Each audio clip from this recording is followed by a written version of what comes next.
Boa noite a todos. Prazer ver a quinta-feira tão cheia. Andrei, você vai ser convocado a vir toda quinta-feira aqui com a gente. Mas a quinta-feira já tem os rostinhos já costumeiros aqui da quinta-feira, né? Bom vê-los todos aqui. Na quinta-feira a gente usa seu livro, porque a gente fez um estudo primeiro das parábolas e agora a gente está nas curas do Cristo. E a gente usa seus livros para fazer a interpretação, né, dos símbolos todos. E é um prazer imenso te ter aqui. E dizer que o tema é extremamente importante para nós, porque nós podemos resumir a passagem do Cristo aqui com o perdão. Ele veio aqui para nos ensinar a perdoar.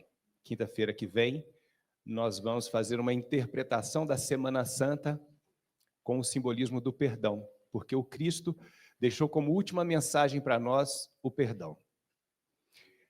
Domingo agora nós vamos comemorar, celebrar a entrada do Cristo em Jerusalém. E nós temos que lembrar que naquela época, Jerusalém ela era amuralhada e ela tinha 12 portas. E o Cristo escolhe uma porta especial para ele entrar. O simbolismo de Jerusalém como a nossa alma, o nosso íntimo, o nosso ser. Hoje nós vamos estudar Jesus no lar, então é o nosso lar, o nosso ser. Jesus, quando ele escolhe entrar em Jerusalém, ele escolhe uma porta, a porta do Oriente, Sha'ar Harahamim, a porta dourada, a porta do perdão. No simbolismo que para que nós permitamos que o Cristo entre na nossa morada, na nossa Jerusalém espiritual, existe só uma porta pela qual ele pode entrar, a porta do perdão. Existem outras portas, a porta da pesca, com seu simbolismo do trabalho, a porta da fonte, da purificação. Nós temos uma série de portas, mas o Cristo ele só vai entrar dentro de nós pelo perdão. Podemos escolher a disciplina, podemos escolher o trabalho, podemos escolher uma série de coisas para nos aproximar do Cristo, mas ele só vai entrar pelo perdão. E a Andrei hoje vai falar para nós do perdão no lar, na nossa Jerusalém. Então, vamos fechar nossos olhos nesse momento e pedir para que Jesus ele possa entrar na nossa Sha'ar Harahamim, a nossa porta adorada, que ele invada os nossos corações com todo o respeito que ele tinha, com tanto amor que ele tinha, mas que nós permitamos que ele entre na nossa Jerusalém e permita que o perdão floresça e cresça dentro do nosso coração, principalmente no lar, onde nós encontramos tantos queridos que às vezes temos dificuldades. Que hoje possamos sair daqui mais leves, com a presença do Cristo dentro de nós, com o intuito de distribuir a paz, a energia boa que recebemos dessa casa abençoada, e possamos colocar em prática tudo aquilo que o Andrei vem nos transmitir hoje. Que Jesus também esteja nesse momento iluminando o Andrei para que ele possa, de uma maneira clara, passar todos os seus ensinamentos para nós, para nos engrandecer e nos ajudar na nossa caminhada. Que assim seja. Graças a Deus. Obrigado, meu amigo. Boa noite a todos. Sempre uma alegria retornar a essa casa, a esse templo da alma, e podermos juntos estudarmos e refletirmos a respeito do Evangelho de Jesus e deste movimento. Hoje vamos falar do lar, esse espaço tão sagrado, tão importante, no qual a reencarnação nos situa como porta de entrada, como berço do reinício, do recomeço, do aprendizado, da ressignificação e da reconstrução. Nós sabemos, dentro da visão espírita, que o lar é formado pelas nossas simpatias e antipatias do passado. Não há uma família formada ao acaso, por mais que a gente pense que as circunstâncias fortuitas da vida estabeleceram, por sorte, um núcleo. Na verdade, com os nossos erros e acertos, com as nossas escolhas, méritos e deméritos, nós somos conduzidos pela lei de sintonia e atração a cumprir os nossos destinos e mesmo nos caminhos tortos que às vezes escolhemos, a vida sabe situar ali os compromissos e aproveitar todas as oportunidades para que a gente sempre tenha, na presente condição, o melhor exercício do crescimento e do progresso que nós necessitamos. Então, ali no ambiente do lar, nós vamos encontrar aqueles que têm vínculos passados conosco, o que naturalmente faz com que a casa seja um caldeirão fervente. Porque as afinidades vão se vincular a este ou aquele, as crianças que são espíritos reencarnados, que não estão sendo criados naquele momento, mas que vieram de experiências pregressas, vão aceitar ou rejeitar, e grandes coisas podem acontecer. Me lembro esta semana de uma paciente que me contava um caso muito interessante, e ela, espírita, dizia: eu recebi o meu filho na reencarnação, e fui informada de que se tratava de um inimigo do passado, a quem eu prejudiquei muito fortemente. Então, desde o nascimento, ele me rejeitava. E eu tentava, com todo o meu carinho, envolvê-lo e nada conseguia. Até que um dia eu parei, peguei-o nos braços e disse: meu filho, eu sei que a nossa semeadura foi de dor. E eu estou consciente daquilo que eu te causei. Mas nesse momento, nós aceitamos o caminho da redenção. E eu aqui estou pronta a me dedicar amorosamente a te oferecer o melhor. E se você me permitir, então eu vou te encaminhar e te ofertar aquilo que ontem eu não pude te dar. E agora nós iremos reparar essa história. E ela conta que naquele momento ela falou aquilo com tanto coração, que aquela neném, aquela criança, recebendo aquelas vibrações, sorriu para ela, se aconchegou nela e dali em diante não a rejeitou mais. Vejam que lindo este movimento que a reencarnação nos convida a fazer nas reconciliações amorosas conosco mesmo e com o nosso passado. Claro que aquele bebê, para estar reencarnado ali, já sabia deste pacto de redenção e deste pacto de reconstrução, mas muitos de nós voltamos à reencarnação sob condições que não foram exatamente as da nossa escolha. Foram aquelas que foram construídas pela lei de ação e reação ao causa e efeito, ou aquelas que nós encontramos dificuldades inerentes ao nosso passado, ou às vezes até aquilo que nós chamamos de reencarnações compulsórias, em que o espírito retorna sem querer, contra sua vontade, e experimenta durante largo tempo uma força contrária à vida, uma pulsão de morte, que às vezes, inclusive, na adolescência e na idade adulta, vai se manifestar como depressão. Mas na infância vai se manifestar como irritabilidade, como dificuldade de interagir e interligar com os outros membros da família. Independente da forma como este núcleo se formou, ali está o celeiro de bênçãos que cada um de nós necessita para a própria vida. E é interessante observar que quando nós estamos nos momentos terminais da existência física, algo muito importante acontece nos nossos corações. Todas as pesquisas com as pessoas que estavam em situação de terminalidade, prestes à viagem de transformação que a morte física impõe, revelaram que naquele momento ninguém pensa em quanto de dinheiro está na conta bancária, se o investimento que fez está rendendo ou deixando de render, se comprou ou não comprou a casa que queria, se tinha ou não o automóvel, se o corpo está desta ou daquela maneira. As pesquisas demonstram que as preocupações das pessoas nos momentos finais são exclusivamente com os afetos. O afeto vivido, o afeto deixado de viver. O perdão dado ou não concedido. A reconciliação necessitada ou adiada. O perdão que não foi pedido e que não foi aceito.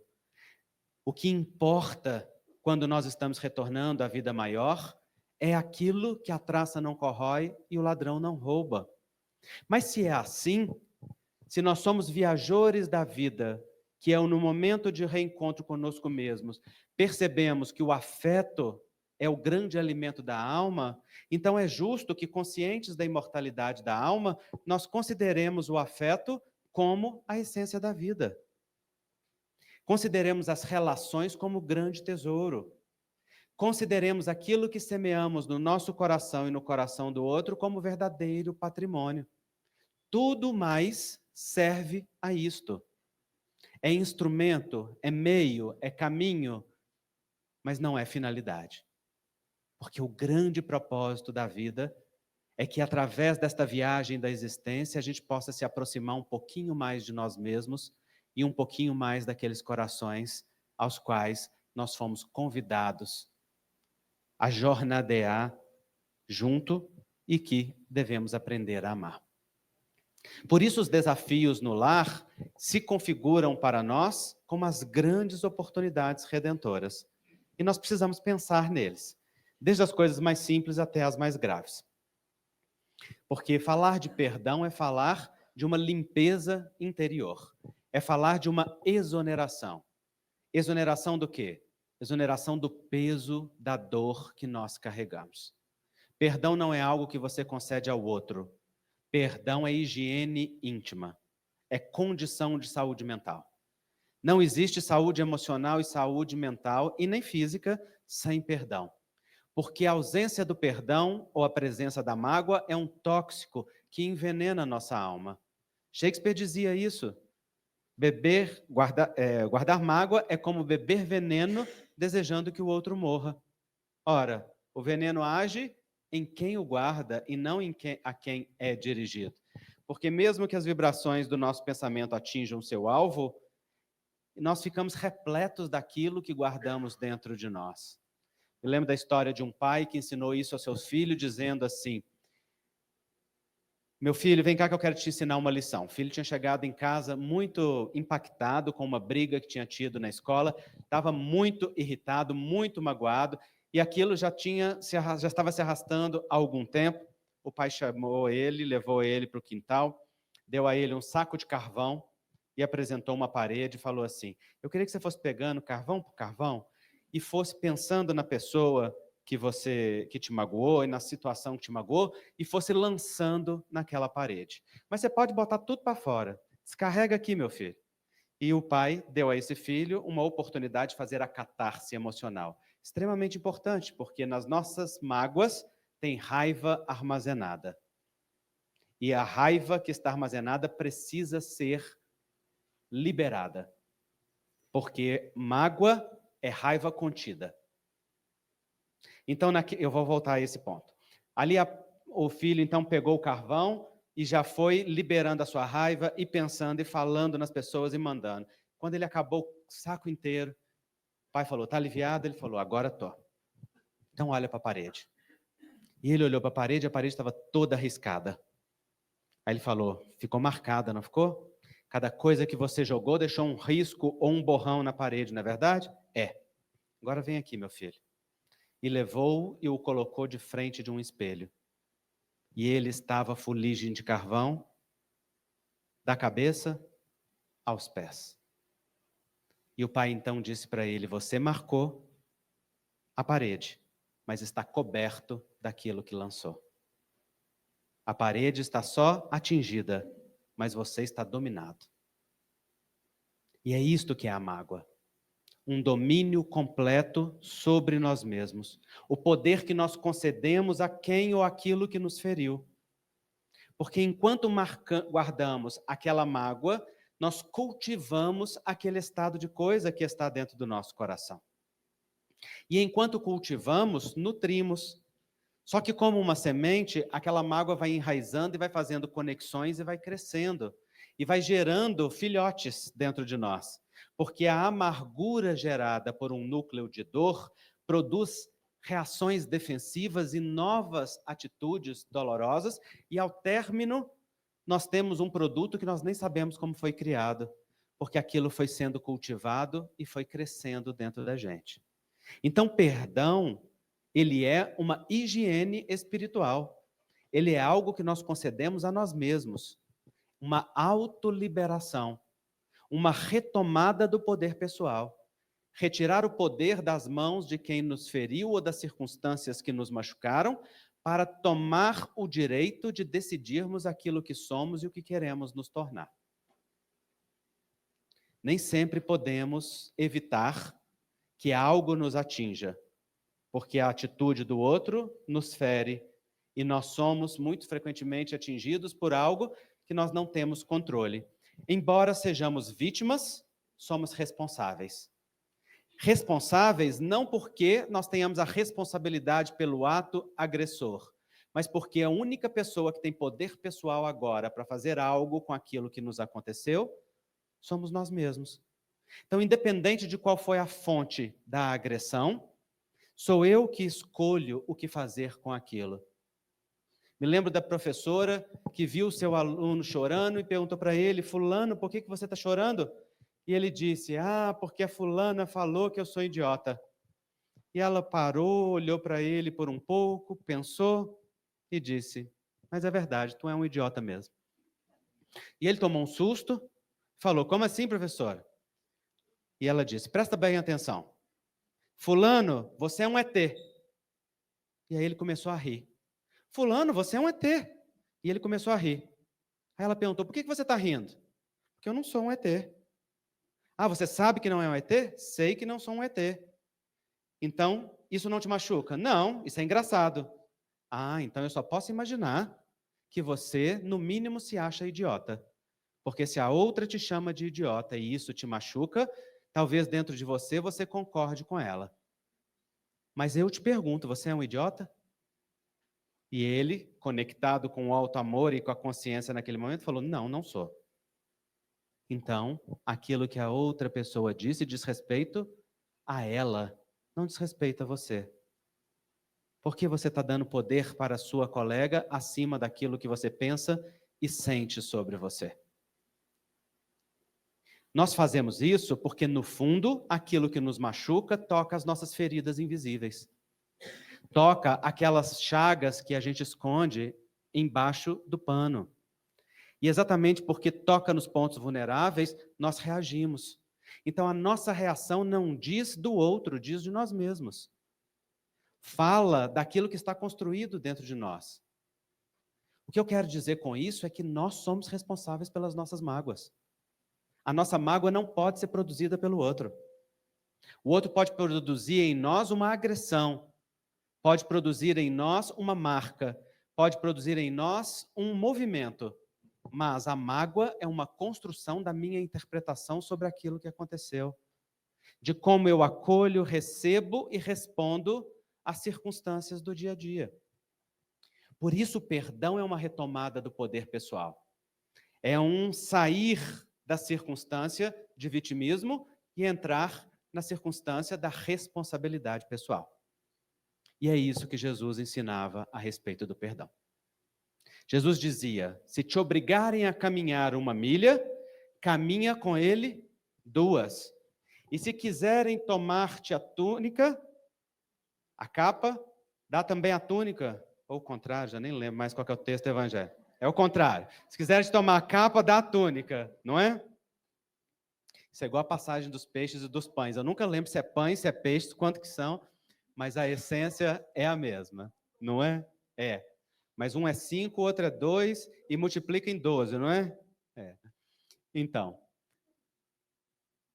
o que Jesus queria dizer com essa passagem, gente? Naquela época, os soldados romanos, se quisessem, poderiam pegar uma pessoa, porque eles tinham a jurisdição daquela área, né, o poder legal, e se eles quisessem, eles podiam pegar um judeu e obrigá-lo a caminhar 1 milha, carregando aquelas sacolas pesadas, aquelas mochilas, ou o que quer que eles desejassem.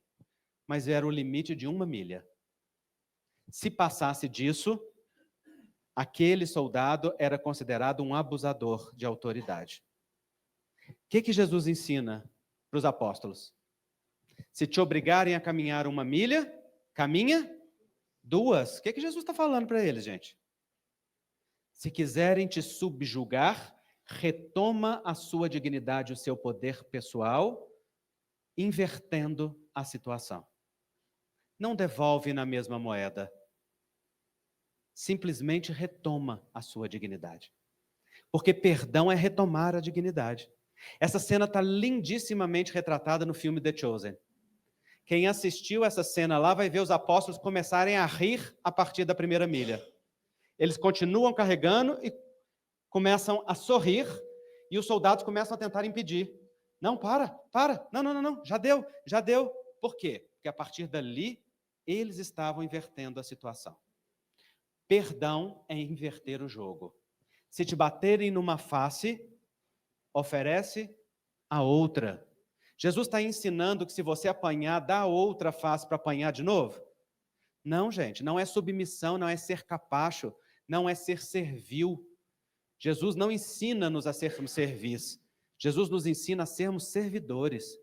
E o servidor ajuda mantendo a dignidade.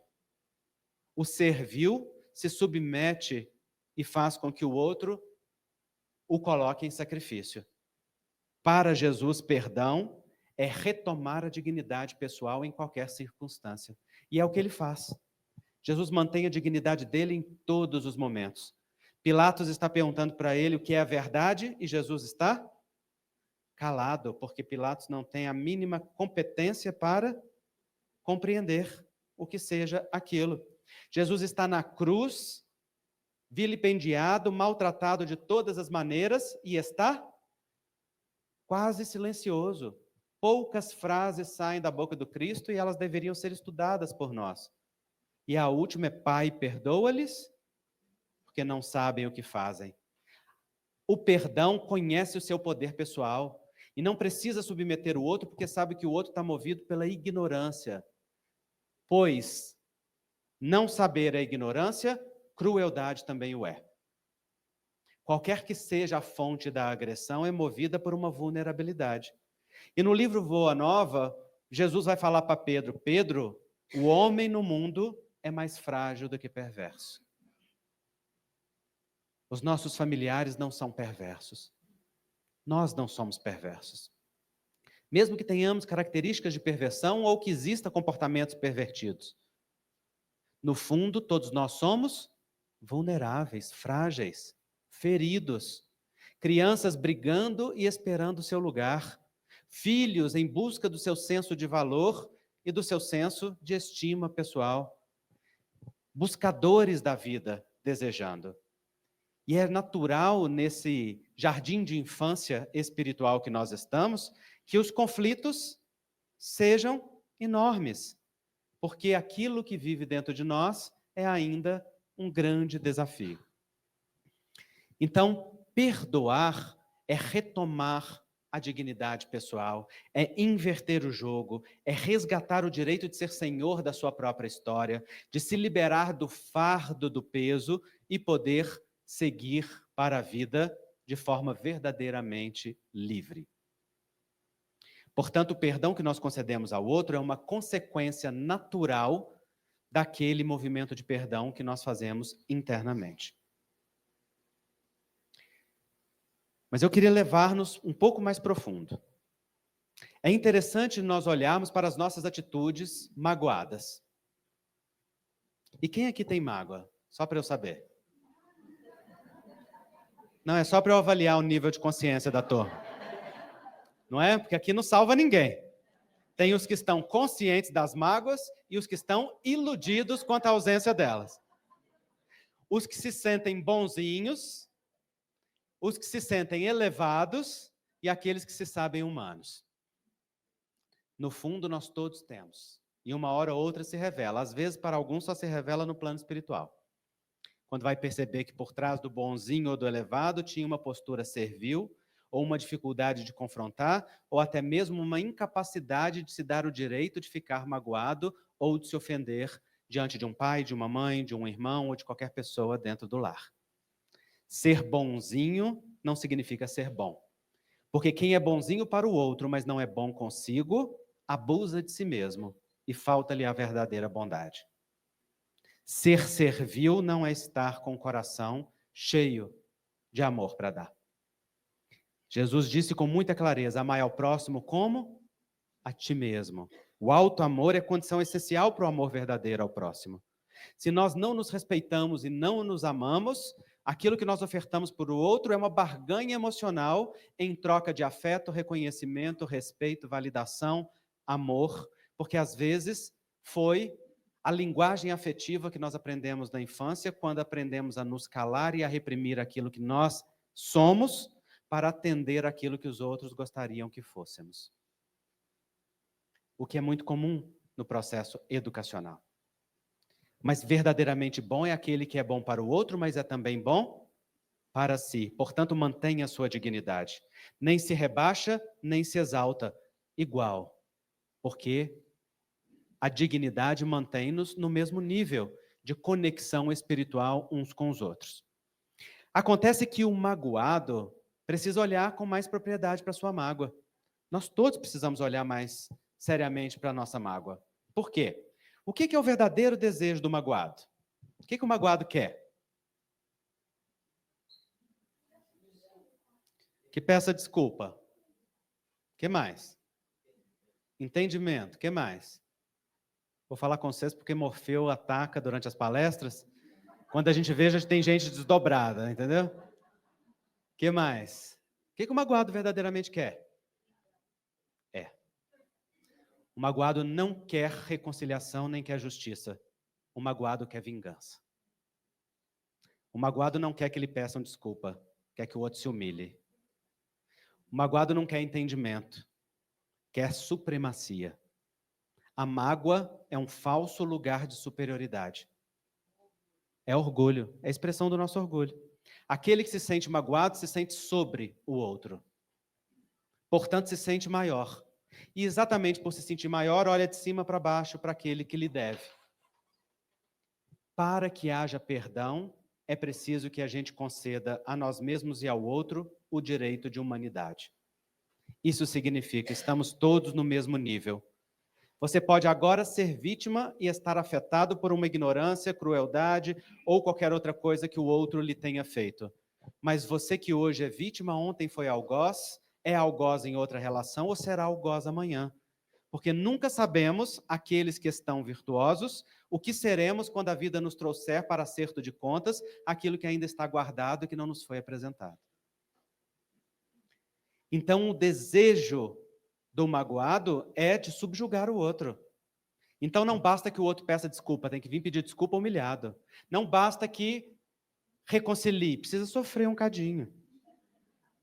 E geralmente precisa sofrer uma dose um pouquinho maior do que eu sofri, que é para poder fazer valer o que eu passei. É ou não é? A gente tem que reconhecer as nossas expectativas infantis por detrás das nossas mágoas. Quem não reconhece a própria maldade vive a falsa bondade.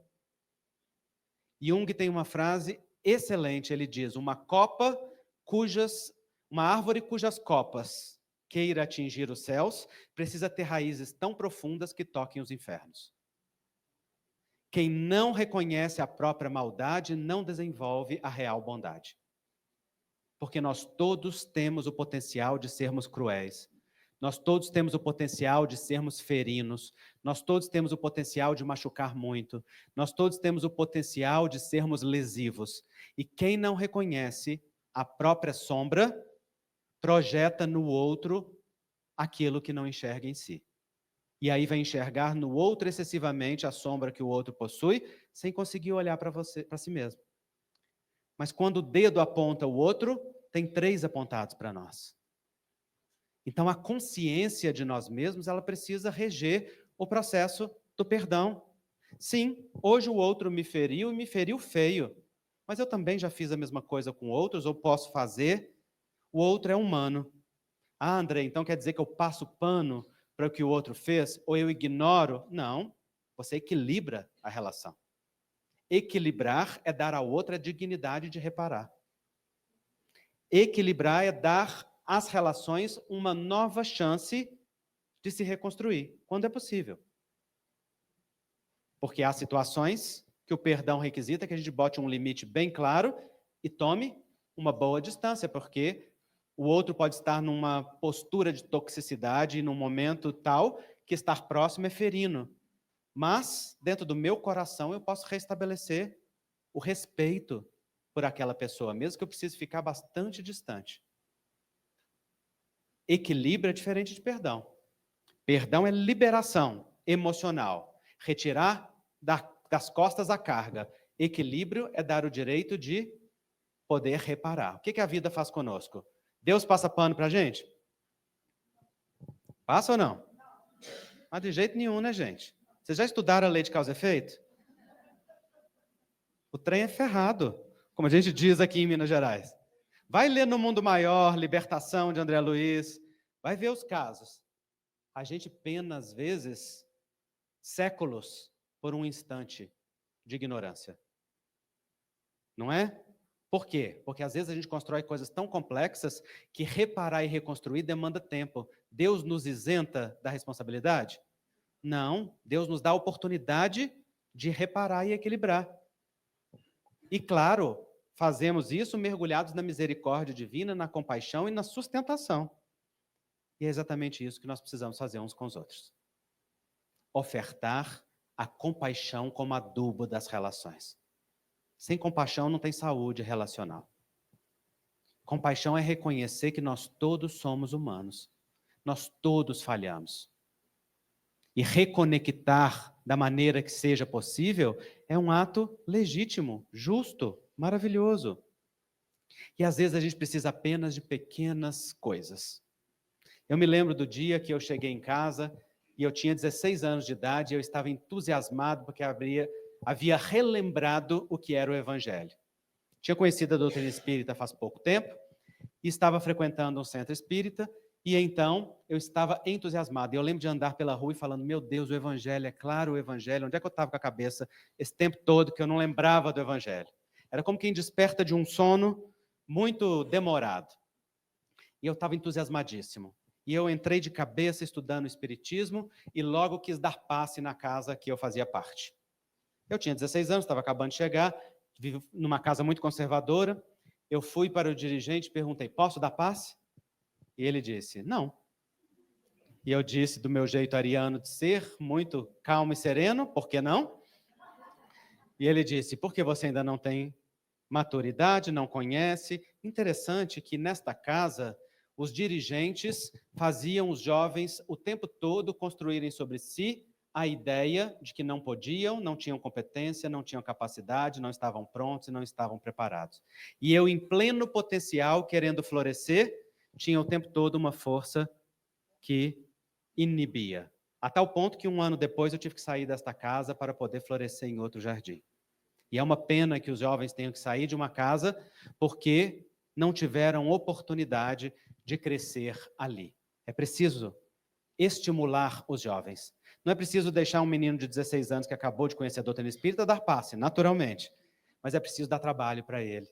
Porque se ele não tiver trabalho útil, ele sai. E o primeiro trabalho que eu tive nessa casa, e que me lembro com muita alegria, era ficar na porta entregando papelzinho para quem quisesse anotar o nome para oração. Um trabalho inútil, na verdade. Por que inútil? Porque não é preciso que a gente anote nada. Basta que a gente pense que a vibração é recolhida pelos benfeitores espirituais e faz parte. Nós só anotamos por um mero exercício nosso, mas isso é outra coisa. O fato é que eu estava naquela casa e falei, quero dar passe. Ele falou, não. Eu falei, tá bom. Fui para casa e cheguei em casa, meus pais não estavam. E eu estava sozinho com meu irmão mais novo. Eu com 16, ele com 14, ele estava na fase da vaca. A fase da vaca é aquela fase que o adolescente não fala, ele muge. Você pergunta assim, fulano, qualquer coisa, ele responde, Mas você quer? Não é? Você só vê o mugido. Eu denominei isso de fase da vaca porque o meu irmão tinha isso intensamente. E, portanto, não tinha diálogo, não tinha conversa com meu irmão, só tinha mugido. O fato é que eu estava em casa e, cheio de evangelho no coração, resolvi fazer um sanduíche para mim e perguntei para ele, Gustavo, você quer um sanduíche? E o adolescente na fase da vaca, quando lhe interessa, ele responde em alto e bom som. Então ele disse, sim, quero. Eu falei, tá bom. Então fui lá e fiz um sanduíche. Mas como eu não podia dar passe em nada, eu resolvi dar passe no sanduíche. Botei os sanduíches em cima da mesa e fui fazendo os movimentos e orei. E fiquei ali um bom tempo, porque vocês sabem que presunto leva tempo para fluidificar. Na verdade, eu estava me divertindo ali. E pela primeira vez eu senti aquela sensação de mão formigando e uma sensação gostosa, que é a movimentação dos fluidos. E só fui aprender mais tarde com Allan Kardec no livro A Gênese, que basta o espírito desejar que o fluido se locomove. Então não precisava ter espírito nenhum ali comigo, porque eu estava deslocando os meus próprios fluidos e ali com uma boa vontade. Então eu fiz o sanduíche, esqueci do meu irmão, porque o arrobo de amor passou. Eu já tinha aquilo que eu tinha desejado, né? O amor, quando ele é infantil, ele visa só os próprios desejos. E quando o próprio desejo é satisfeito, o outro é esquecido, porque o outro não é enxergado. Esse amor, segundo os gregos, chama-se amor porneia. O outro é transformado em objeto e é consumido. E então não é visto, porque o interesse no amor porneia é que a gente seja satisfeito na própria necessidade. Na vida adulta, quando esse amor predomina, sustenta relações tóxicas entre, por exemplo, uma pessoa narcisista e uma pessoa submissa, em que algo tem que girar em torno da vontade de uma única pessoa.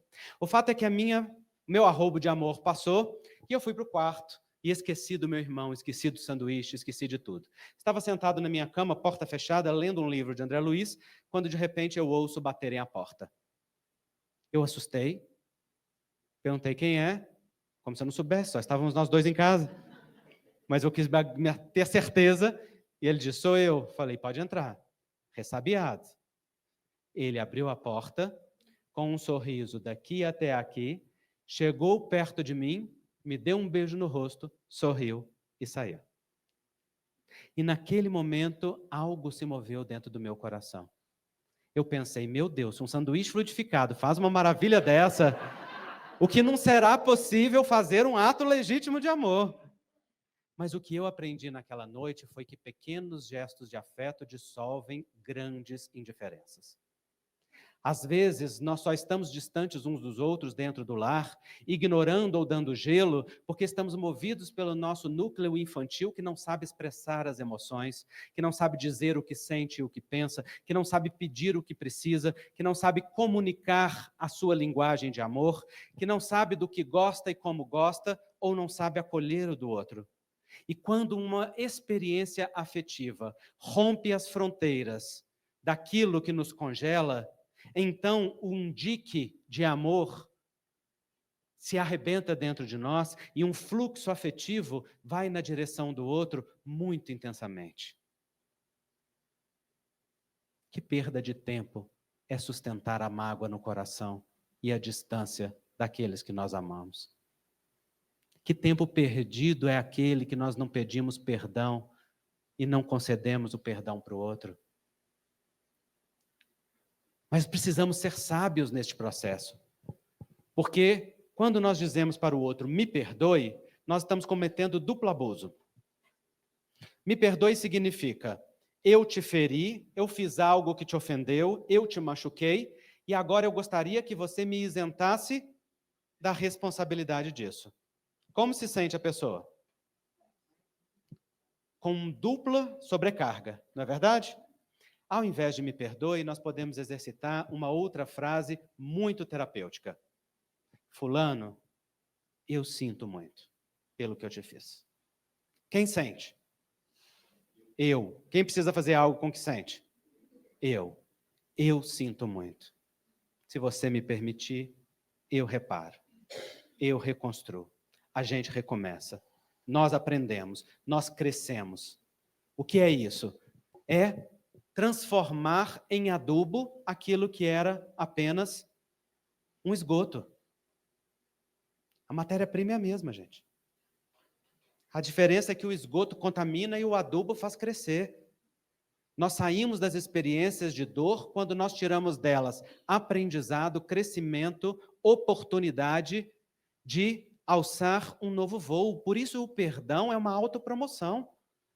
O perdão é um passo que nós damos na direção de uma liberdade muito mais plena e muito real, porque o perdão é o desejo de crescer com todas as oportunidades da vida, dentro de uma consciência de humanidade. Sim.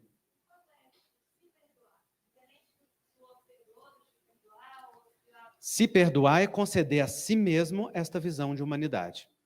Porque nós temos um olhar, às vezes, fácil para o outro, sobretudo se tivermos personalidades mais servidoras, personalidades mais dóceis. Nós concedemos ao outro com facilidade, às vezes, uma isenção por carência, por dor, por necessidade, por dificuldade de colocar limites, por dificuldade de assumir que nós temos direitos ou de falar da própria dignidade. Acontece que, quando a raiva justa não é direcionada para estabelecer limites sadios, ela se volta contra si mesma. E aí passa a ser um movimento autodestrutivo. E às vezes nós aprendemos isso quando passamos por circunstâncias de violência e humilhação na infância. Quem traz a ferida de violência ou a ferida de humilhação, aprendeu a voltar contra si a raiva justa diante daquela circunstância que o machucou. E passa a se tornar algoz de si mesmo. Às vezes cobrando-se excessivamente, perfeccionismo exacerbado, não se concedendo o direito de humanidade, querendo ter uma conduta perfeita para receber o amor ou a aprovação do outro. Mas na vida adulta, todos nós somos chamados a nos tornarmos pai e mãe de nós mesmos. E isso significa nós nos tornarmos o pai e a mãe que nós precisamos, não o pai e a mãe que nós tivemos. Na vida adulta, cada um de nós precisa completar para si mesmo aquilo que lhe faltou. E quem faltou palavras de afirmação precisa se dar palavras de respeito. Quem faltou cuidado amoroso precisa se dar atenção compassiva. Quem faltou presença que o ofertasse segurança precisa se dar presença que construa esse movimento. Nós só saímos dos nossos espaços de trauma na construção da segurança. A segurança é necessário. E me encanta observar a natureza, gente. É muito bonito ver que os passarinhos poderiam colocar os ovos dele em qualquer lugar. Mas quando eles estão adultos, eles constroem um ninho com o próprio bico. Eles constroem o seu espaço de segurança. Eles não ficam na circunstância de o ninho de onde eu vim não me deu. Me faltou no meu voo inicial.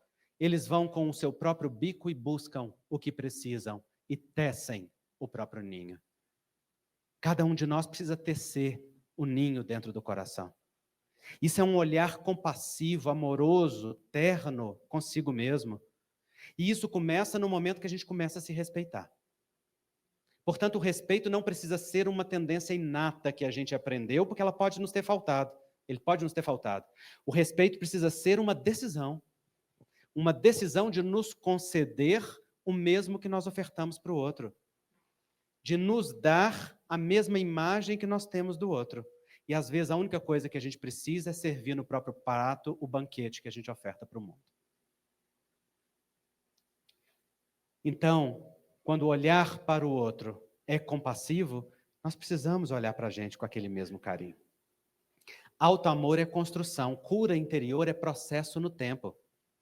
Nós vamos pouco a pouco fechando as feridas, construindo segurança, desenvolvendo potencialidades que ficaram adormecidas dentro de nós, reconhecendo talentos e, sobretudo, vamos sempre dando um passo a mais no respeito à dignidade do Filho de Deus que cada um de nós é. A nossa essência verdadeira é que nós somos filhos de Deus. E para isso nós precisamos saber o que nós viemos fazer aqui. Qual que é o propósito da vida, gente? O que nós estamos fazendo aqui na Terra? Nós viemos aqui para quê? Melhorar. Melhorar para quê? Para evoluir. Evoluir para quê?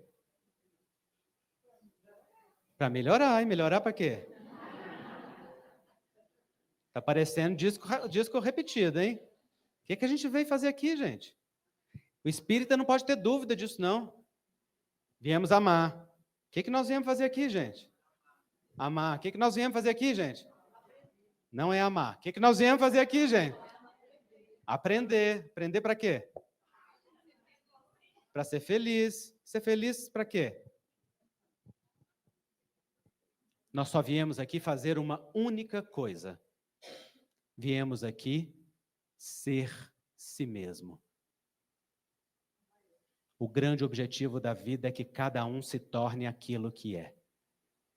E quando a gente se torna aquilo que nós somos, aquilo que verdadeiramente Deus plantou no coração de cada um de nós, aquilo que nós estamos destinados a ser, quando damos um passo na direção da autenticidade, da marca do Pai em nós, nós crescemos, nós evoluímos, nós temos o amor como instrumento, nós servimos, nós praticamos o bem, mas tudo isso é finalidade, porque o grande objetivo é que eu olhe no espelho e veja ali um filho do meu Pai. E reconheça que eu sou um irmão de Jesus, viajor do universo. O mesmo Jesus que diz, vós podeis fazer o que eu faço e muito mais. Nos tornarmos nós mesmos é individuar, é encontrar a nossa própria verdade. Acontece que o trauma faz conosco é inibir a autenticidade. Nós priorizamos vínculo e inibimos o que é verdadeiro em nós. Aprendemos a nos adequar, a nos formatar e, muito frequentemente, a nos deformarmos para nos adequarmos àquilo que a nossa família, a nossa cultura, a nossa sociedade, os efeitos do nosso vínculo espiritual nos impuseram. Acontece que o que nós somos está ainda oculto e precisa ser buscado. Precisa ser buscado através de um autoconhecimento generoso, através de um mergulho amoroso, através de um processo de ir na direção de si mesmo com ternura. O benfeitor Dias da Cruz diz que quando Deus olha para a criatura, não vê uma obra imperfeita. Vê uma obra perfeita em execução. E sabe que obra perfeita sua não falha nunca. Deus ama todas as etapas. Não tem nada que nós façamos que nos torne indignos diante do olhar do Pai. Porque o amor dele é incondicional. Nós precisamos aprender a olhar para esses olhos. Precisamos aprender a olhar para os olhos de Jesus para caminhar sobre as águas. Porque quando damos atenção para as ondas que estão bravas e para o vento que sopra forte, nós começamos a naufragar. Mas também precisamos olhar nos olhos das pessoas que vivem conosco e entender que a mesma marca de Deus que existe em nós, existe em cada um daqueles que ombreia conosco a jornada. E que dignificar a humanidade de qualquer pessoa é dignificar o divino que está presente nela, é respeitar o Criador. Portanto, na medida em que eu perdoo a mim mesmo e concedo perdão, eu estabeleço um passo na direção do Pai. Dignificação pessoal é a grande medicação da alma. Quando nós nos sentimos dignos, nós voltamos para casa. Nós ganhamos força. Quando nós dignificamos o outro ganha força para a sua própria vida. Então, perdão é esse movimento de saneamento geral, mas ele é processual. Ele começa com uma firme decisão, ele cresce com um movimento de compaixão, mas ele é processo no tempo. Porque ele envolve que a gente tenha a coragem de reconhecer as dores que envolve. E é por isso que a primeira etapa do perdão é tão difícil. A primeira etapa do perdão é expressar a raiva. A raiva não é um mal. A raiva é uma condição de manifestação do nosso desagrado. Raiva é uma emoção que aparece sempre que nós formos afetados nos nossos interesses, ou desrespeitados na nossa dignidade, ou ofendidos na nossa condição humana. A raiva é um protetor, mas a raiva pode adoecer. Se ela for inibida, ela não pode existir, ela se cristaliza na forma de mágoas. E fica ali, sendo cultivada e crescendo. Se ela for exacerbada, ela vira agressividade. E ela se manifesta como violência. Mágoa e agressividade ou violência são adoecimentos da raiva.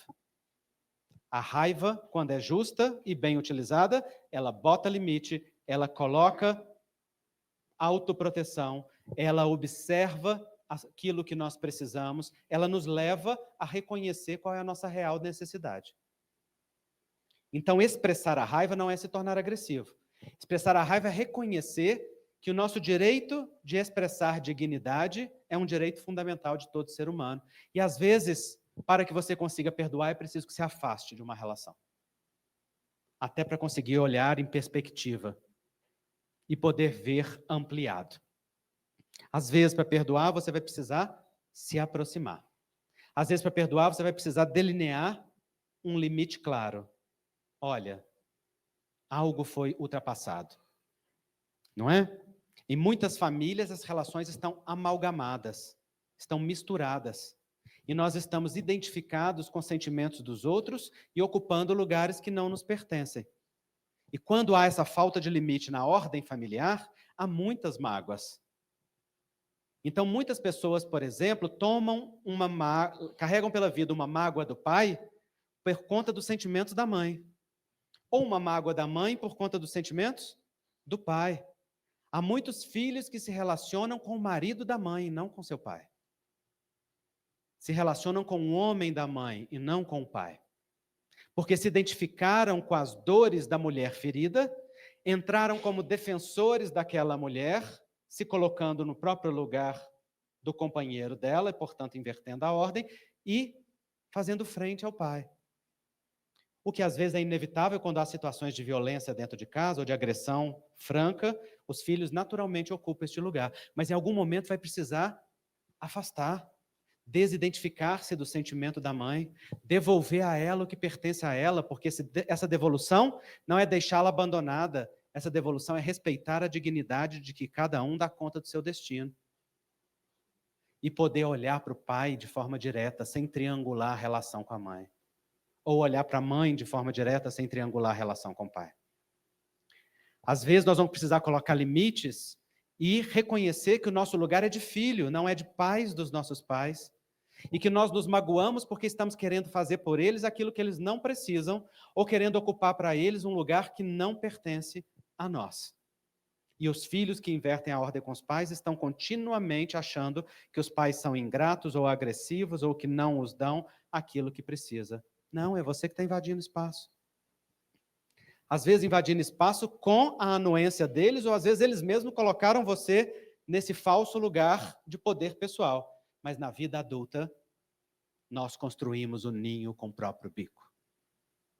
Somos nós que temos que nos reconhecer no real lugar na ordem familiar e voltar para ele. E o bonito disso é que sempre é tempo. Sempre é tempo da gente poder reconstruir a relação dentro do nosso coração. Então, às vezes, nós precisamos afastar para olhar ampliado e poder ver em perspectiva o que está acontecendo nessas relações que geram tanta dor. Olhar em perspectiva, gente, nós podemos reconhecer contexto e circunstâncias para além de algo pontual pequeno. Perdoar é transformar fotos em filmes.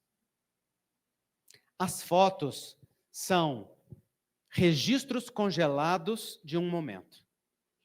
Se alguém bater uma foto agora e eu estiver fazendo uma careta, eu vou ficar para sempre como o homem da careta, não é?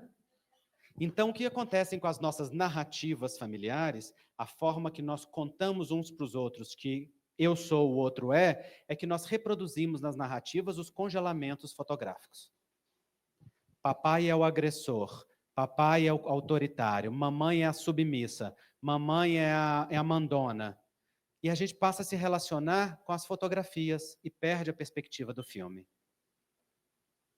Transformar a fotografia em filme é ver a cena anterior, a cena posterior, a cena em movimento e reconhecer que ninguém é uma circunstância só. Nós todos somos movimento. Há muitos dentro de cada um de nós. Muitas versões, muitas facetas, muitas coisas a serem percebidas. Nós não somos o congelamento das nossas interpretações. Então, perdoar é se afastar, olhar em perspectiva e poder reconhecer que aquela dor que eu mantenho é a dor de uma imagem congelada.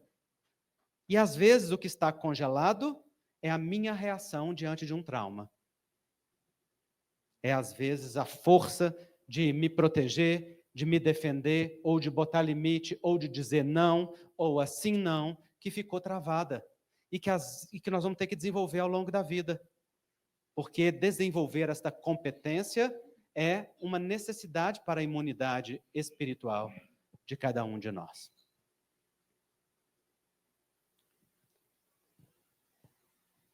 Estou sendo claro, gente? Até demais, né? Podia ter sido menos, né? Vocês vejam que o perdão é um movimento, é um processo no tempo, é um contínuo, né?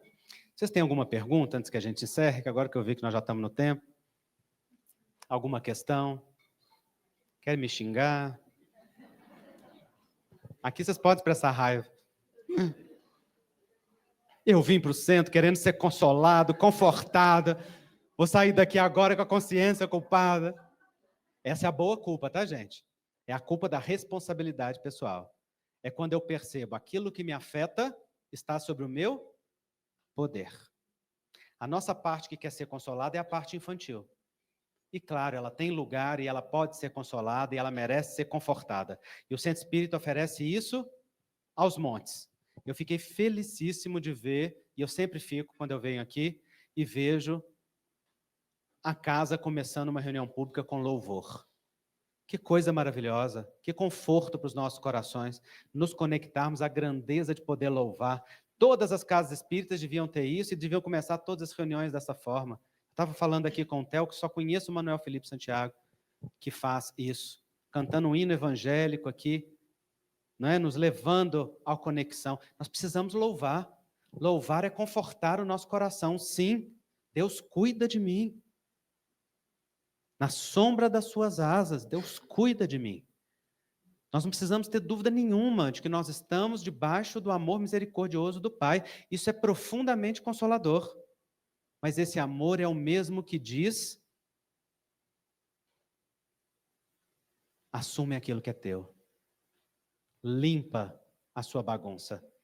Reconstrói o que foi destruído. Edifica. Por isso é sempre bom ter uma dose a mais de paciência, ter uma dose a mais de carinho, ter uma dose a mais de cuidado, ter uma dose a mais de espera, ter uma dose a mais de oração, ter uma dose a mais de tudo aquilo que nutre a vida. Porque aquilo que os nossos familiares precisam é o mesmo que nós. Um olhar de compaixão que os faça sentir-se dignos. Há quanto tempo você não fala para aqueles que você ama os sentimentos do seu coração? O amor precisa ser declarado. O amor precisa ser manifesto. Ah, mas eu demonstro. Ah, talvez a sua linguagem de amor seja atos de serviço, mas a do outro é palavras de afirmação. E se ele não escutar da sua boca, ele não vai entender que os seus atos de serviço são amor. Às vezes vai gastar anos até amadurecer para perceber que nós precisamos nos tornar poliglotas e aprender a linguagem de amor uns dos outros. Comunique aquilo que você sente. Com muita tristeza, um dia, como médico, eu estava à beira de uma paciente no CTI e um filho, ao observar que ela entrou em coma, perguntou: mas ela vai voltar? E então eu perguntei: para que você deseja que ela volte?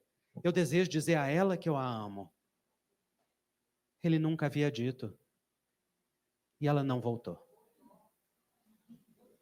Sim, é uma grande pena. Que pena que aquele amor ficou contido. Que pena que aquelas palavras ficaram guardadas. Nós adoecemos com as palavras que não são ditas, elas se tornam malditas. Nós adoecemos com o amor que não é expresso, que não é manifesto. Nós adoecemos com o sentimento que não pode ser reconhecido, porque nós sofremos mais pelo amor que retemos do que pelo amor que não temos. Mais por aquilo que fica guardado no coração do que por aquilo que não vem do outro na nossa própria direção. Então o amor precisa ser declarado. Exatamente. Quando Jesus disse para Pedro: Pedro, tu me amas? Ele estava evocando no coração de Pedro a consciência do amor, e Pedro se irritou com Jesus. Senhor, eu te amo. Senhor, tu sabes que eu te amo. Senhor, porque você está perguntando pela terceira vez, pelo amor de Deus, o Senhor sabe que eu te amo. Jesus não queria demonstração verbal simplesmente de amor. Queria que Pedro compreendesse que amá-lo era respeitá-lo. Então apacenta as minhas ovelhas, apacenta as minhas ovelhas, apacenta as minhas ovelhas, porque quem ama, respeita. E respeitar Jesus é seguir-lhe os passos. Porque ali Jesus não estava cobrando de Pedro uma declaração de amor, Jesus estava passando o bastão da responsabilidade e a guiança de uma comunidade. E estava empoderando alguém que não tinha um senso de valor pessoal suficiente para que ele desenvolvesse uma competência maior sobre si mesmo. Jesus faz isso com todos nós. Bom, eu espero que essas palavras possam ter sido semente no coração de cada um de vocês. Eu vou estar ali fora para responder qualquer pergunta que vocês quiserem. Tem ali os nossos livros, porque o Theo, da última vez que eu estive aqui, falou, traga os livros da próxima vez, a gente nunca trazia, e os livros têm a sua renda destinada ao trabalho espírita e à fraternidade sem fronteiras. E eu quero apresentar para vocês a obra que eu lancei há 2 semanas. Se você não se curar do que te feriu, irá sangrar em cima de quem não te machucou. Desculpa. Dá esse soco na boca do estômago, mas essa foi a intenção. Portanto, se ficarem magoados comigo, eu já digo, sinto muito. É isso que acontece, né? Se a gente não olha para as nossas dores, para as nossas feridas, a gente acaba sangrando nas relações sem perceber. E aí vamos, através do ciúme, da possessividade, da carência, do controle, das características narcísicas, colocar peso sobre os ombros alheios sem perceber que nós mesmos somos aqueles que merecemos não caminhar com estes pesos que nos limitam. Então é um livro sobre as feridas infantis, aqui eu descrevo todas elas, sobre as defesas que nós desenvolvemos, como as relações são desenvolvidas a partir disso, e, sobretudo, é um livro sobre cura interior, é um livro sobre o processo de nos encontrarmos com a nossa grandeza e a autonomia da vida adulta, é um livro sobre construir ninhos, né?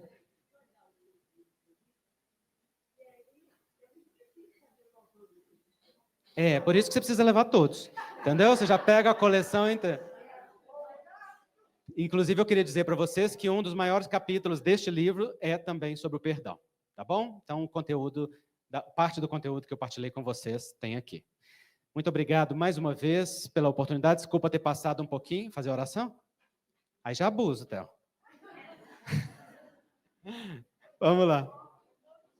É bônus hora. Muito bem. Então vamos orar, gente.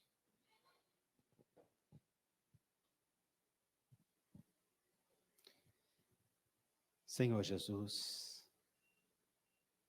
reunidos, Senhor, na casa da misericórdia, sob o olhar compassivo do seu coração, nós queremos te louvar. Queremos te agradecer, Senhor, por todo o amor que nos trouxe até aqui. Por todos os instantes e movimentos que o Senhor não nos deixou desistir. Que nos diz um passo a mais, uma coragem a mais, um movimento a mais.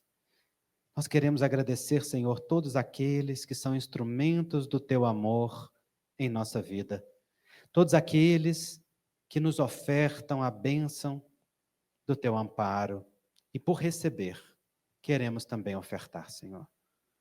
Queremos te pedir que possa irradiar do nosso coração as vibrações de amor para todos aqueles que neste momento a necessitam, a precisam. Não só os que a merecem, Senhor, mas sobretudo aqueles que ainda não fizeram por merecer. Os que estão na ignorância, na dor, no distanciamento. E por isso te pedimos, Senhor, por todos aqueles que nós ferimos, por todos aqueles que se encontram magoados conosco, por todos aqueles que num tempo de ignorância e distanciamento, nós desrespeitamos a tua marca e a tua presença. Permita que hoje seja um novo tempo, Senhor, e que os nossos corações possam se banhar na água viva da esperança para construir um novo amanhã. E permite, Senhor, que este amanhã seja hoje. O hoje da reconstrução, da reparação, o hoje da decisão, o hoje do perdão. Te agradecendo. Somos também os benfeitores espirituais desta casa, que dirigem e nos permitem, e a eles rogamos a permissão para encerrar momentaneamente a nossa reunião desta noite. Muito obrigado, Senhor.